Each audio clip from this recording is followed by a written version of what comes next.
Bueno, listo. Vamos a entender un poco entonces referente a una pregunta, cómo desarrollamos aquí el mapa de procesos versus la pregunta que tenemos. Eh, Cuando yo inicio, el sponsor me puede entregar entonces esas restricciones, ¿no? En este caso me está entregando los costos y el cronograma. Lo que me está entregando está acá, pero yo como llego aquí, cómo llego acá sin antes haber pasado por alcance, ¿de acuerdo? En estos tres, estas tres áreas de conocimiento prácticamente tienen una iteración secuencial. Puede iterar varias veces, pero sí tiene una lógica secuencial. Yo no puedo definir costos si no tengo alcance, no puedo definir cronogramas si no tengo alcance. ¿Me explico? Y mucho menos riesgos, porque riesgos depende de que estas ya estén definidas para poder definir riesgos. ¿Ok? O sea, todas no van serializadas. Para que no me van a interpretar mal, no van serializadas. Esto va interactivo.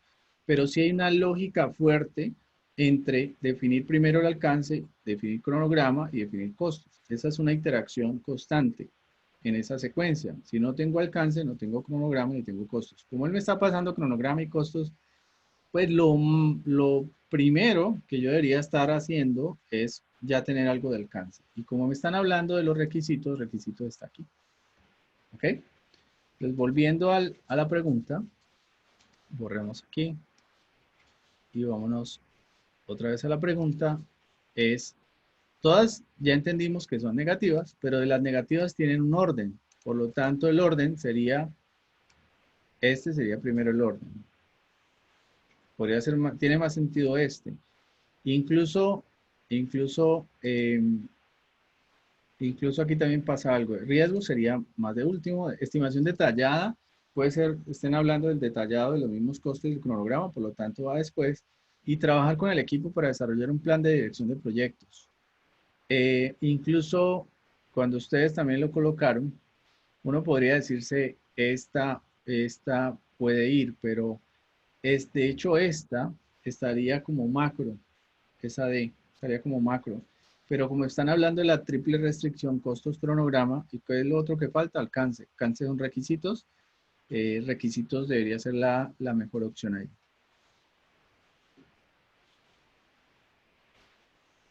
Opciones no sería una acción apropiada de su parte. Y porque además me están diciendo aceptar, o sea, es la que menos puedo. Es la que menos puedo. ¿Ok? Bien. ¿Sí es claro? La justificación. ¿Vieron un poco el análisis que también lo que tenemos que ir haciendo? Voy al mapa, me ubico en el mapa. Ese mapa mentalmente lo vamos a tener que ir grabando. Créanme que sí. Si ustedes ya están haciendo su mapa mental de todos los procesos, ya lo tienen grabado.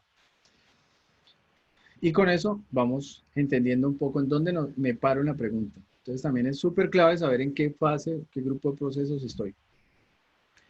Veamos esta otra pregunta.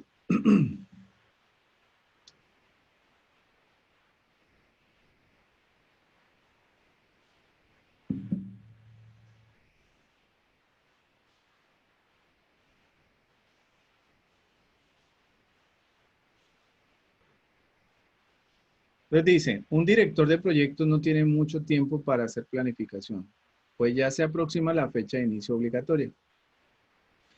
Por lo tanto, busca planificar de manera más efectiva posible. ¿Qué consejo le ofrecería? Crear una lista de actividades antes de crear un diagrama de red. Documentar todos los riesgos conocidos antes de documentar los supuestos de alto nivel. Finalizar el plan de gestión de la calidad antes de determinar las métricas de calidad.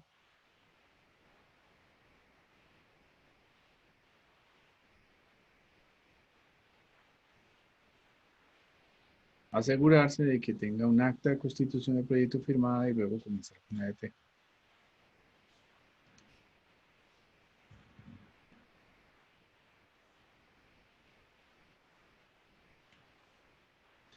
Para ustedes, ¿cuál sería? Contesten en el chat.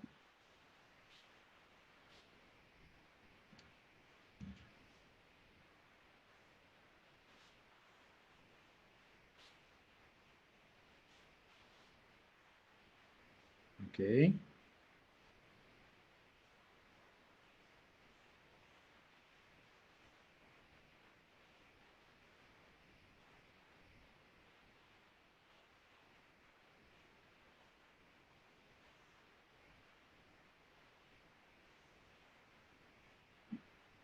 Viviana la A.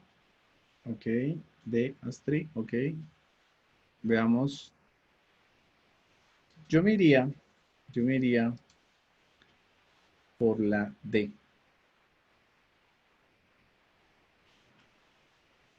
Porque aquí también, pues debe tener un poco de sentido cómo van los grupos de proceso y las actividades y los procesos. Y de acuerdo que está hablando la fecha de inicio obligatoria,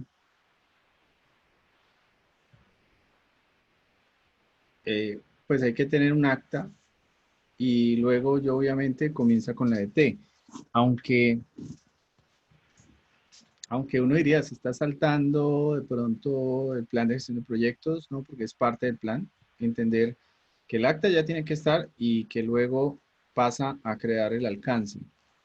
Entonces aquí yo lo estoy interpretando como voy a crear el alcance primero, porque este es de cronograma. Entonces cronograma entre estas respuestas, pues la D sería como la primera.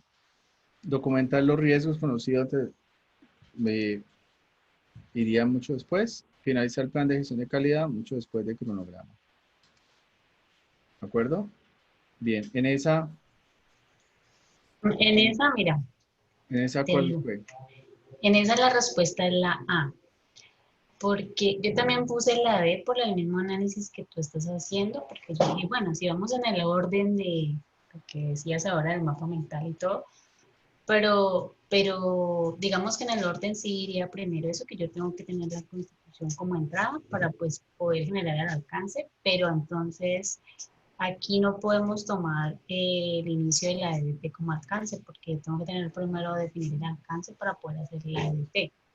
Entonces ellos se basan más en que, pues yo no entendí la relación con la pregunta y por eso la puse. Ellos se basan más en que crear la lista de actividades sí está antes de crear un diagrama de red. O sea, eso sí tienen el orden que deben de tener. Y, pero entonces no entiendo qué tiene que ver con la pregunta. O sea, no, ahí es donde hay unas preguntas que en realidad son muy corchadoras, muy corchadoras. Sí, porque tratamos de darle sentido, aunque el análisis Exacto. estuvo bien. Yo pienso que el análisis está bien, pero tratamos de darle más sentido a qué se refiere. Porque es que si fuera que habláramos de planificación de cronograma, donde arriba me digan hacer plan de cronograma, pues de una sale, de una es clara, pero no le justifico todavía no justifico como el tema de la lista de actividades antes de crear un diagrama de red, sí, pero es que acá es más, la DT, la DT me da los paquetes de trabajo para crear la lista de actividades. Sí, por eso es muy raro eso. Y entonces, bueno, digamos que con esa experiencia de esa pregunta, entonces yo traté de contestar otras preguntas, No, así pero como con, Fabio nos colocó la A. Fabio, ¿cómo viste la A? ¿Por qué la A para ti? Pues yo la verdad puse la A porque pues yo asumo que si ya hay una fecha obligatoria de inicio, porque yo ya tengo firmada la acta de constitución donde ya están algunas fechas parametrizadas en el acta.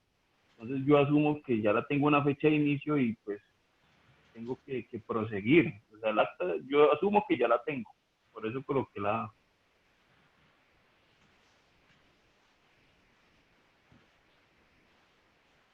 sí, además, esa no hace parte como del proceso es una entrada, pero no hace parte del proceso de planificación. Bueno, no sé. Pero tú pensaste, Fabio, de la fecha de inicio, pero está hablando del inicio a la ejecución. Sí, señor, exacto. O sea, yo lo veo como que ya tengo una fecha de inicio de ejecución de mi proyecto, ¿sí? Entonces, si yo ya tengo eso, es porque yo ya tengo un acta de constitución del proyecto. O pues yo lo asumo de esa forma, yo lo asumí de esa manera. Sí, está bien.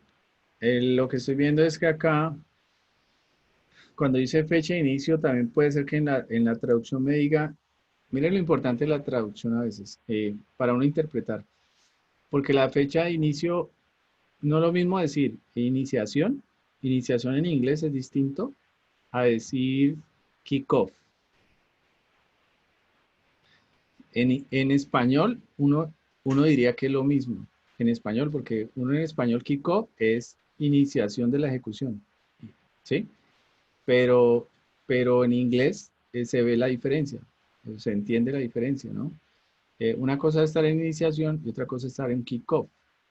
Si hablan que la fecha de inicio obligatoria, supongamos que fuera kickoff, como lo interpretó Fabio, eh, es interesante es porque ya me cambia un poquito del afán de la perspectiva de cómo se está planteando.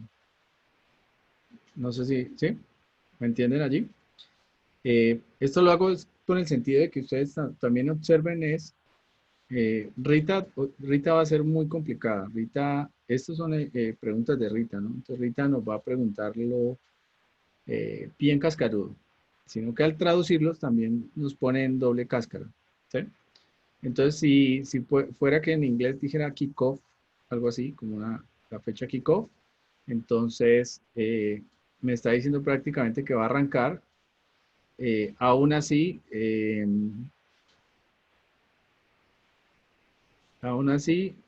pues digamos, la lista de actividades también ya asume que existe una ET. O sea, prácticamente asume que la D ya se hizo. Asume que la D ya se hizo. Por eso la interpretación de Fabio en ese aspecto, pues tendría sentido. Ahí sí le daríamos sentido. ¿Listo? Entonces, por ejemplo, allí, en conclusión, ¿qué aprendimos? Eh, una cosa es hablar de iniciación de un proyecto y otra cosa es hablar del inicio de la ejecución de un proyecto. Desde el inicio de la ejecución de un proyecto se le denomina kickoff. El kickoff, famoso kickoff. Bien, estas otras, Mónica, ¿de qué es? Son dudas que me surgieron de leer los libros. Ah, se dice la asignación de la duración. La actividad es un proceso de lleva a cabo a lo largo de todo el proyecto. La duración de la estimación de actividades a lo largo de todo el proyecto se refiere a la gestión de cambios. Se supone que se estima eh,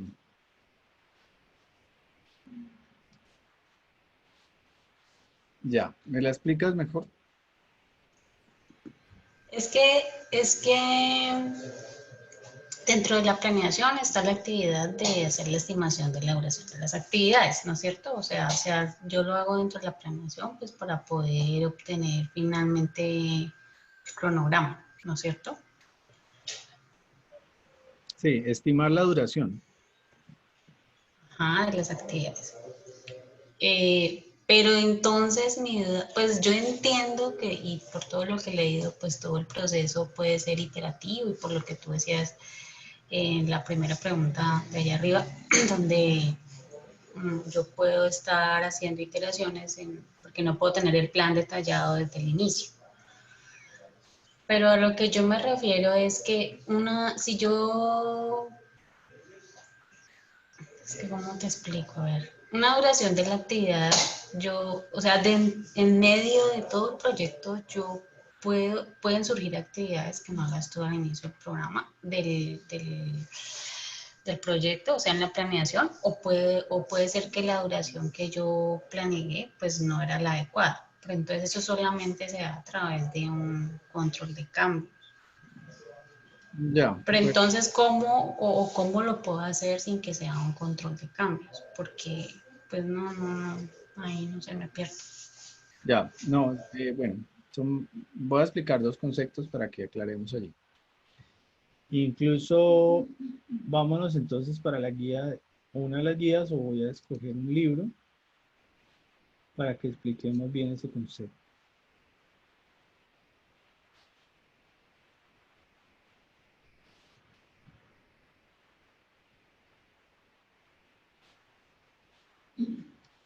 Vámonos al de Pablo. Y busquemos el 6.4. ¿Listo? Que yo creo que eso está como en la 300. Ejercicio. Aquí está, histogramas.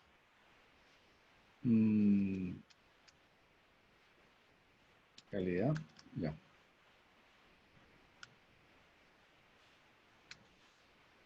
Vámonos a ver el proceso de actividades.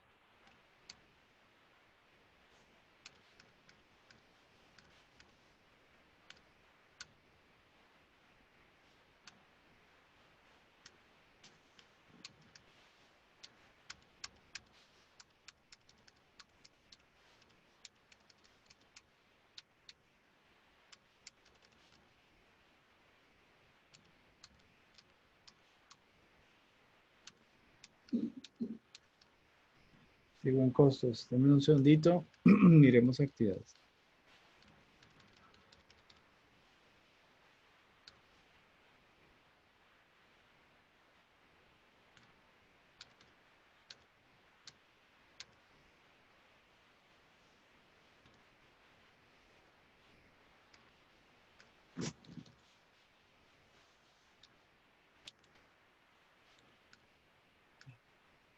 Listo, ya Erlei, estamos cerca. Sí, esa pregunta que hace ella no vendría relacionado con la ruta crítica.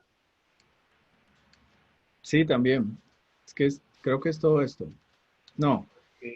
Que Bueno, sí, perdón, sí. La duración, sí. Sino que quiero ver el proceso. Aquí está. Desarrollar el cronograma.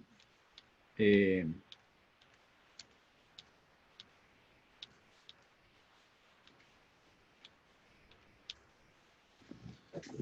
compresión.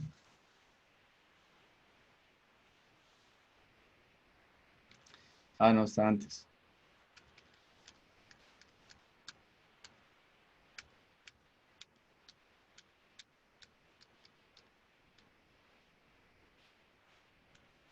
De hecho, esa tiene que ver con la estimación por tres valores, PER, ¿no?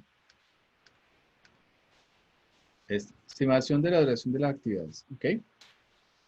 Bien, vamos a verlo en dos enfoques. Voy a explicar primero el enfoque predictivo y ya después veremos el enfoque adaptativo. Estimar la duración de las actividades, entonces, obviamente es mirar de acuerdo a la complejidad del alcance, todo, bueno, las competencias de los recursos y la disponibilidad del recurso, el tipo de recurso. De acuerdo al recurso también me da el tiempo, la duración. Hay otros factores como el equipo, cuando es recurso humano, también el equipo, y las restricciones y todo lo que es cambios tecnológicos, ¿de acuerdo? Listo. Entonces, de aquí vienen rendimientos decrecientes, bueno, todas estas técnicas de que los recursos, pues no siempre no son lineales. Hay un rendimiento que crece y decrece. Todo depende de los factores motivadores. Eh, y de estimación análoga, estimación paramétrica, que ya sabemos que también se utiliza para costos. Análoga basados en historia, en experiencias, en información de histórica. Y paramétrica basado en unidades. Pero acá, entonces, de acuerdo a la pregunta, aquí sí tenemos el tema de estimación de tiempos históricos. Bueno, aquí hay varias estimaciones. Entonces, y está la estimación por tres valores, que es la estimación PER. PER es basado en una distribución beta. Normalmente acá se utiliza la distribución normal. La distribución normal es esta, una distribución normal estándar. Esto que tenemos acá son los famosos sigmas. Estos son los sigmas. De acuerdo a esto, están la desviación estándar, perdón, de acuerdo a estos sigmas. Estos son los sigmas. Los sigmas también tenemos que aprender. Tenemos que aprendernos. ¿Listo? Entonces, normalmente en una desviación estándar normal se utiliza el 68%, que es una desviación estándar. Cuando se utiliza 2 desviaciones estándar es 95 y cuando se utiliza 3 es a 99 y cuando se utiliza a 6 es la estándar más alta, que es 99.99999. ¿Listo? Entonces, esto se hace para estimar una duración de una actividad. Y obviamente el PER lo utilizamos para todas las actividades y sobre todo para las actividades de la ruta crítica. ¿Sí? Ahora, cuando estimamos las actividades, nosotros también debemos de entender algo y es lo siguiente, que primero estimamos una duración para tener una línea base, para poder establecer luego en el cronograma, al comprimir y al ver la ruta crítica, comienzo a establecer la línea base, obviamente optimizando las holguras, optimizando los tiempos y de acuerdo a los recursos y las restricciones que tenga. Inicialmente, en el enfoque predictivo, nosotros marcamos una línea base, lo que significa que hay una estimación que puede cambiar. Pero nosotros marcamos y nos acepta el gerente, el sponsor, nos acepta el ejecutivo una línea base. ¿De acuerdo? Cuando yo establezco una línea base, significa que puede cambiar la duración de ciertas actividades o la línea base puede cambiar en el tiempo y eso se controla a través de la gestión de cambios. Si tenemos un proyecto híbrido, voy a dibujar como si fuera un híbrido para que me entiendan. Aquí vamos a suponer que tenemos una AWS, aunque está un poco chiquita. Supongamos que tenemos una AWS aquí. Y voy a suponer que aquí tengo un componente y este componente es Scrum o es ágil. Aquí tengo un entregable y ese entregable se va a desarrollar con metodología Scrum. Es decir, que este va por sprints. Este va por sprints. Y aquí va a tener sprints. ¿Listo? El enfoque de desarrollo de este paquete es un enfoque de desarrollo ágil. Ágil. Y el enfoque de desarrollo del resto de componentes del proyecto es un enfoque predictivo. ¿Sí? Predictivo. Este tiene una línea de tiempo. Tiene una línea de tiempo. Y este otro tiene un enfoque de tiempo también. ¿Ok?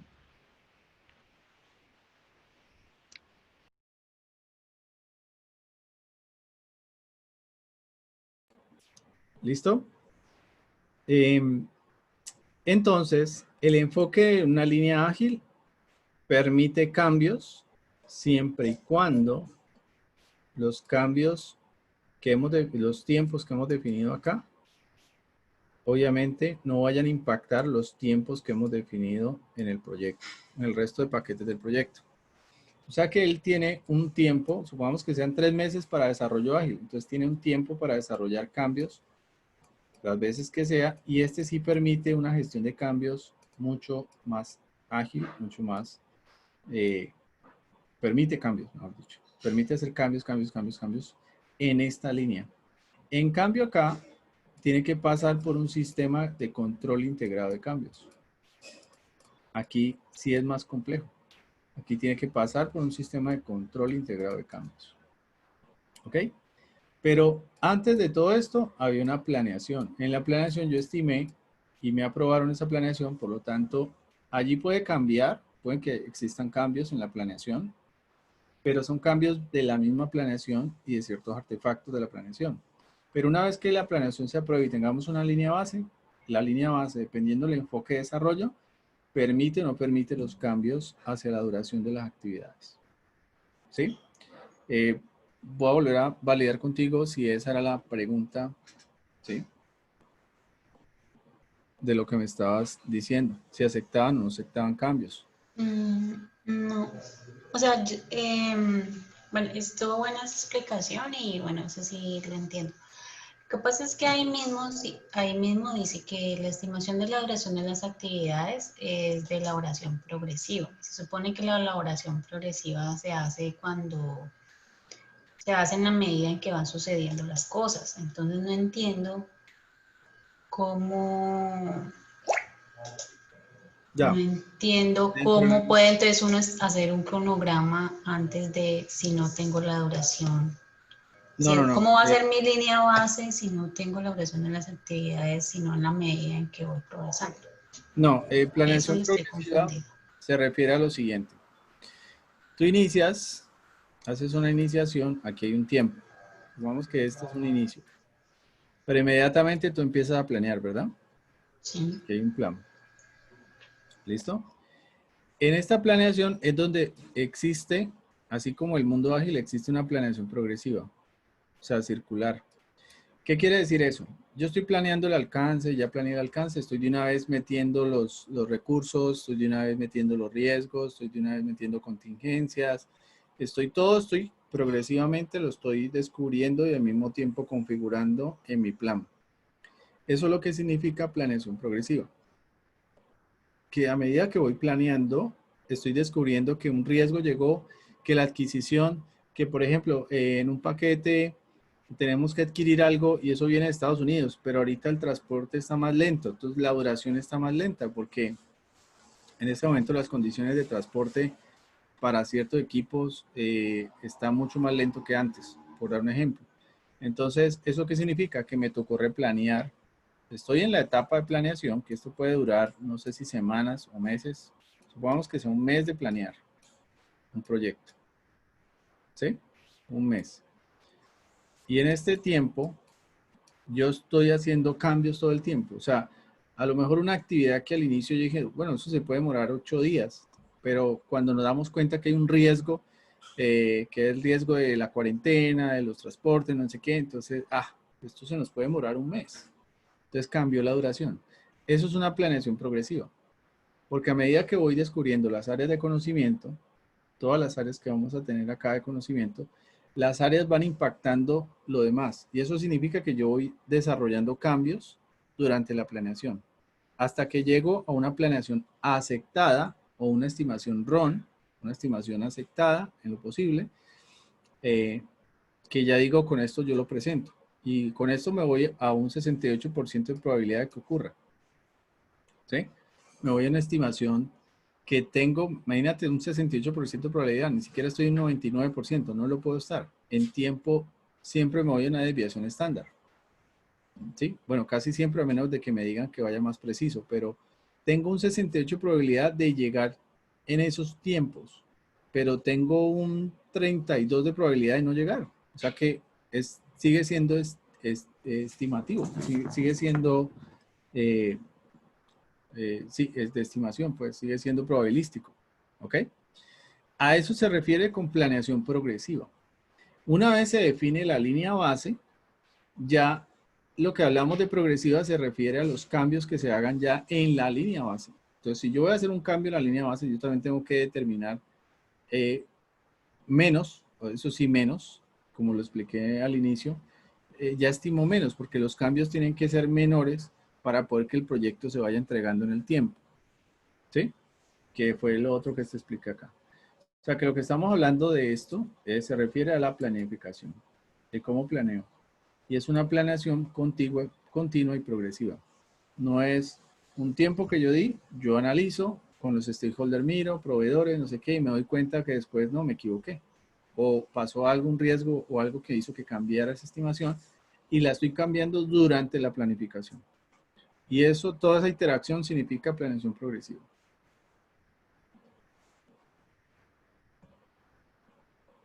Mónica, Listo, listo, gracias. Ahora sí yo entendí. ¿sí? Sí, señor. Bien. Fabio, creo que me había comentado allí. ¿Lo habías entendido así, Fabio? Eh, pues, pues sí, yo lo veía por el lado de la ruta crítica, pero no, claro, con la explicación tuya ya quedó muy claro. Ahora, la ruta crítica, ¿para qué me sirve? O sea, ¿cuál es el verdadero sentido de la ruta crítica?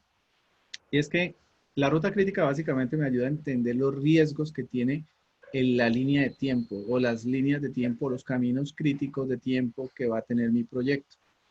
Porque la ruta crítica es como detectar un mapa mental del proyecto en tiempo, donde puedo detectar qué actividades se pueden convertir en riesgo que me pueden atrasar el resto del proyecto o me puedan atrasar otras actividades o impactar en riesgo otras actividades. Por eso hacemos el análisis de la ruta crítica, porque cuando yo necesito comprimir, necesito entender qué actividades puedo reducir, qué actividades puedo invertir, qué actividades voy a quitar incluso para que la línea de tiempo me reduzca y se compacte, pero al mismo tiempo me genera más riesgo, porque cualquier cosa que llegue a pasar en otras actividades, si no tengo mucha holgura, me genera riesgo. Básicamente, cuando hablamos de ruta crítica, siempre hablaremos, tiene que ver con R de riesgo. ¿Ok? Y esa la analizamos para entender, bueno, cuál puede ser los caminos, qué alternativas tengo, qué contingencias puedo tener en caso de estos riesgos, en caso, con el análisis de riesgos también se mira, porque de allí se definen presupuestos si te necesito contingencia, si necesito el método, por ejemplo, el método de la cadena crítica, que es basado en contingencia con cuando tengo limitación de recursos. ¿Ok? Y eso en la planeación, ¿qué significa? Lo que acaba de explicar con Mónica, eso impacta que la duración que había dicho antes, pues la cambie, porque analizando eso, pues implica de que cambie la duración de algunas actividades, que las ajuste, que las reduzca, que le meta más recursos. Por ejemplo, si una actividad ya la había definido con un recurso, un ingeniero junior, y la tenía definida con un tiempo, pero ya vimos que esto va a ser complicado, que el gerente quiere que sea antes, entonces le metimos otro recurso junior, pues en teoría me va a reducir un poco más el tiempo, ¿sí? Si dice crashing. Si dice fast tracking, lo que dice es que otro recurso dentro del mismo proyecto le coloqué esa actividad para que la hiciera entre los dos y a ver si así funcionaba más rápido. Entonces, allí también estoy haciendo fast tracking, pero obviamente tengo que mirar los riesgos que corren en fast tracking, que básicamente es comunicación, tener muy claro los objetivos y que el equipo se compacte y trabaje bien. Entonces, allí ya estoy aplicando las técnicas de compresión, que son dos, fast tracking y crashing. ¿De acuerdo? Correcto, sí. Gracias, Ernesto. Bueno, súper bien, chicos, súper bien. ¿Alguna otra pregunta? Se nos quedó rayado. Creo que había otra pregunta, no sé, voy a mirar. Sí, había una última de lo de los límites de... Veamos entonces, a ver, ¿cuál era? Esta. ¿Cuáles son los límites de control a qué se refieren? Bueno, los límites de control, ¿Cómo se refiere? esas están en, bueno, pueden estar en tiempo, puede estar en riesgos también. Básicamente, esto es basado en la gráfica de control, ¿listo? Entonces, uno tiene una media, X medio, y nosotros podemos tener,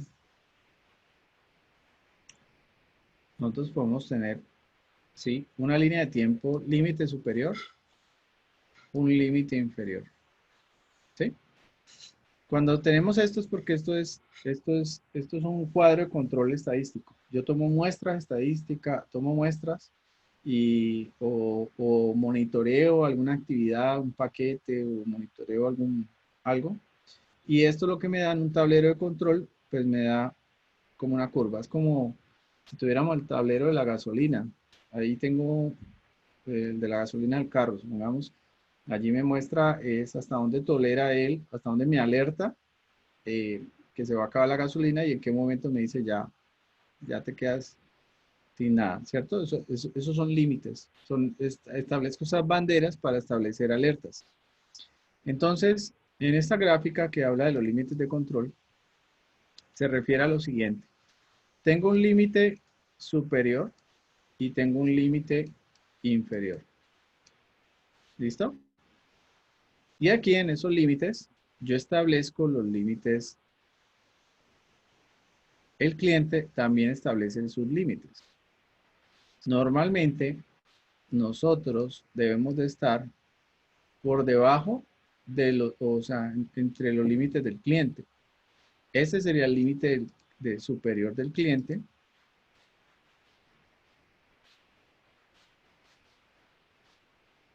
Y este límite inferior del cliente. ¿Listo? Y por eso yo establezco los límites superiores para tener una brecha de alerta antes de que ocurra la del cliente. ¿Listo? Para tener esta brecha, este espacio. ¿Sí? Como mis alertas, para que no me vaya a pasar de aquí. ¿Qué sucede con el límite de control? Con el cuadro de límites de control. Resulta que pues es una herramienta estadística pues para monitorear. Por dar ejemplos de esto.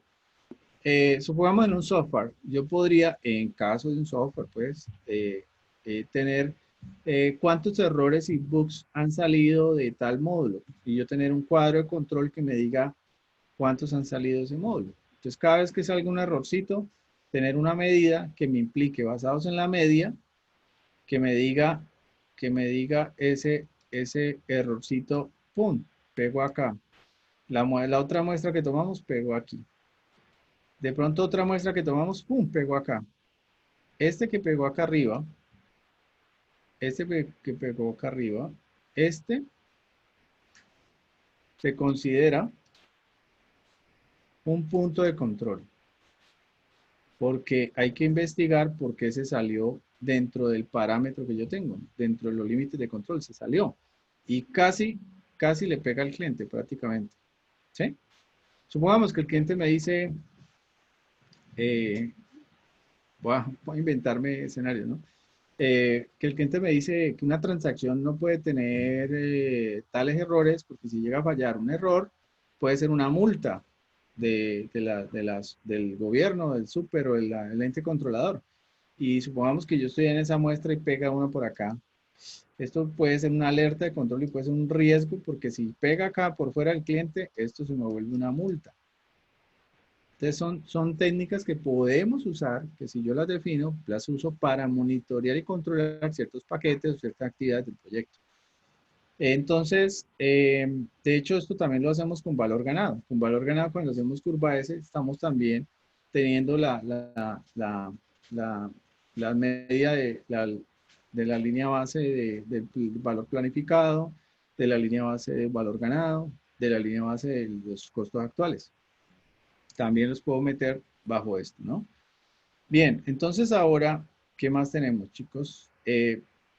Resulta que listo, este dio, no hay problema, este dio dentro de la media, no hay tanto rollo, pero resulta que pueden pasar lo siguiente, que hay 1, 2, 3, 4, 5, 6, prácticamente aquí ya hay 7.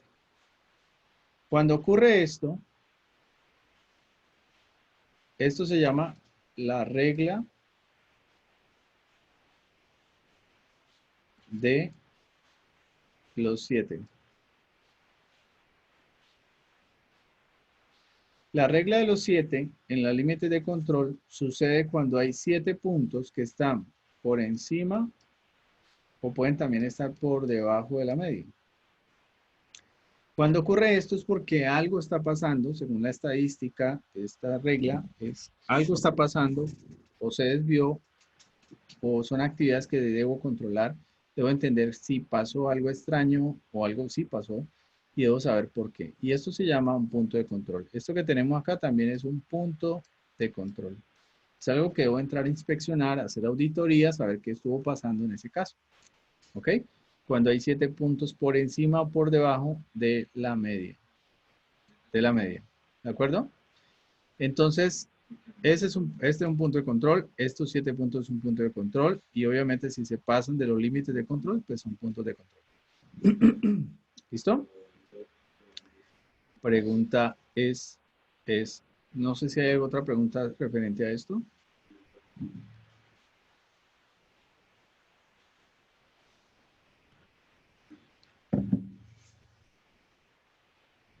En el examen no es que salgan muchas preguntas, la pregunta que sí sale la regla de los 7 y obviamente puede salir una pregunta en cuanto a límites de control. De resto, no.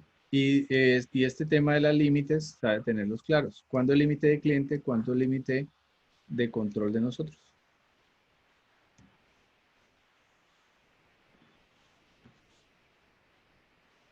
Ok, chicos, ¿alguna pregunta hasta allí?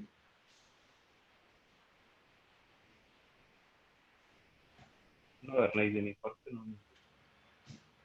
Bueno, estuvieron muy buenas las preguntas. Recuerden que para que tengamos también tiempo de preparación y que podamos hacer estas sesiones, ustedes van leyendo cada semana. Recuerden que yo les tengo el reto de cada semana. Voy a explicarles esto. Si nosotros, vamos a suponer que tenemos una línea de tiempo de, vamos a suponer de 3 meses. La intención es que ustedes la primera semana hagan los primeros procesos, de framework, de contexto. El ideal es que esto tengan el 90% ya de las preguntas de examen. O sea, que ustedes esta semana solo se dediquen a ese módulo del libro de Rita, al módulo de PMI. Entonces lo leen, ambos lo leen. Es fácil de leer porque van a leer solamente esos módulos. Y van a empezar a simular para que estén por encima del 90. Superando esto, no vayan a avanzar si no han superado el 90. Esta es la recomendación. No avanzo hasta que no supere el 90. Este es como mi hito. Esta es mi bandera, mi hito. ¿Listo? Este es mi hito. Si ya supero el 90, paso ahora sí a el de integración. El de integración. Lo mismo sucede. Paso a este, ahora sí paso a alcance. ¿Listo? De ahí paso a este, paso ahora sí a tiempo. Tiempo es posible que se tome más de una semana. De allí paso a costos, pero costos acá yo lo explico más en control, porque es un tema más de control, pero se planea. Entonces en costos también debo entender los conceptos de valor ganado y pensando en costos, para que estemos ya en el 90%. ¿Listo? Y si ustedes lo hacen así, prácticamente en más o menos entre 2 a 3 meses, 2.5 meses a 3 meses, ya deben de estar por encima del 90% en los simuladores, en las áreas, casi que por aquí ya están las áreas listas, las áreas de conocimiento, ¿cierto? Y aquí le dejamos unos días más para que hagan los exámenes de grupos de proceso.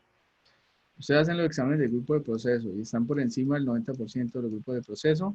Ahora sí nos vamos para el examen final de las 4 horas para PMI. Haciendo este paso a paso, van a estar más preparados que un yogur. Obviamente, por ejemplo, el mapa, no sé si ya continuaron con el mapa de procesos, que ya se lo había dado. El mapa, chicos, el mapa de Rita, ¿no? ¿Ya lo han jugado? ¿Quién lo ha recortado ya? ¿Quién ya lo recortó? ¿Ya jugó un rato? ¿Quién me puede compartir la experiencia? Hola, José, Astrid, Daniel. Chicos, ¿ya lo han recortado? Está en el libro de Rita. También están, yo lo compartí también unos mapas en el Drive que tienen en la plataforma. Los descargan y allí pueden también recortarlo, pero está en el libro de Rita para recortar y empezar a pegar. Ese juego hay que hacerlo. De hecho, se distraen un rato, ahorita que estamos en cuarentena, tanto tiempo, pues nos ponemos a jugar un rato este juego de PMI y ya. Pero empezamos a armar, porque si es, entre más lo hagan, más rápido entienden este proceso. ¿Quién ya lo jugó? ¿Quién ya lo hizo? Pues yo no lo recorté, pero yo lo hice en Excel. Entonces, tengo las 94 actividades y tengo una columna donde escojo en qué proceso están. Y después tengo otra columna donde están correctas y entonces ahí hago como el juego, ya me sale el resultado y el porcentaje pues, que saco. Mónica, ¿hiciste toda esa macro? Está buenísima. Ujú. No, pero manualita, no macro. Pues sí pensaba, pero no tengo tanto tiempo.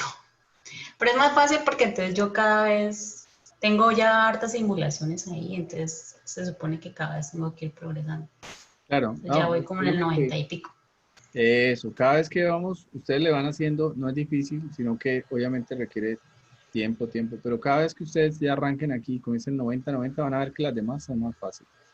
El otro punto que normalmente hay que estudiar un poquito más, el de riesgos, pero el resto, lo que es comunicación, recursos, todas las demás son mucho más fáciles. Eso es más fácil lograr el 90%.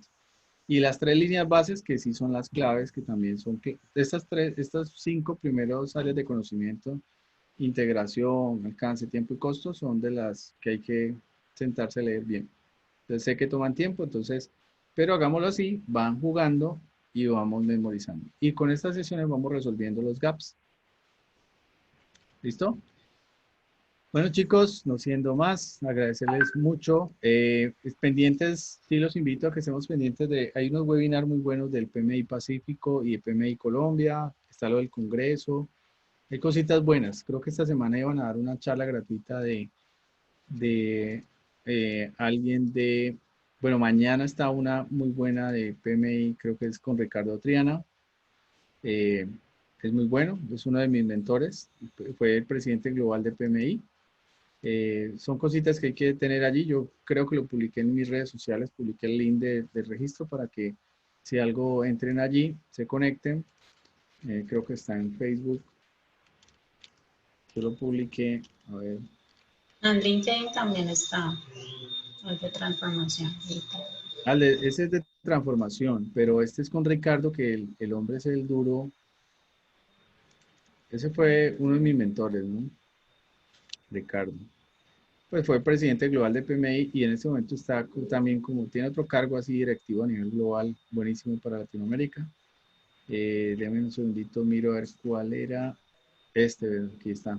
Conoce la estrategia de PMI Latinoamérica el 28, martes 28 a las 6 p.m. a las 7, 6 a 7, ¿ok? Da un PDU Sí. y está aquí. Yo les comparto aquí el link para que, aquí en Intelligent Orange, les comparto para que si quieren pueden entrar allí. Bueno, aquí no sé cómo compartir. Entran a la página y lo miran. ¿Listo? Este es bueno, este tipo, la verdad, como te digo, es mi mentor, es uno de mis mentores, es un man que explica bien, es muy chévere, muy agradable y sabe obviamente mucho, fue presidente global, era el que, cuando tú te certificaste, nosotros no alcanzaba a salir la firma de él allí, ¿ok? O sea que, eh, y es alguien que es muy influencer en el mundo del PMI a nivel global. Yo con él compartía experiencias de la época del terremoto de Japón. El tipo lo llaman es para proyectos como en Dubái. Solo lo llaman por proyectos así grandes, ¿no? El tipo sabe bastante y vale la pena. Así que para que lo aprovechen ahí, ¿vale? Bueno, chicos, no siendo más,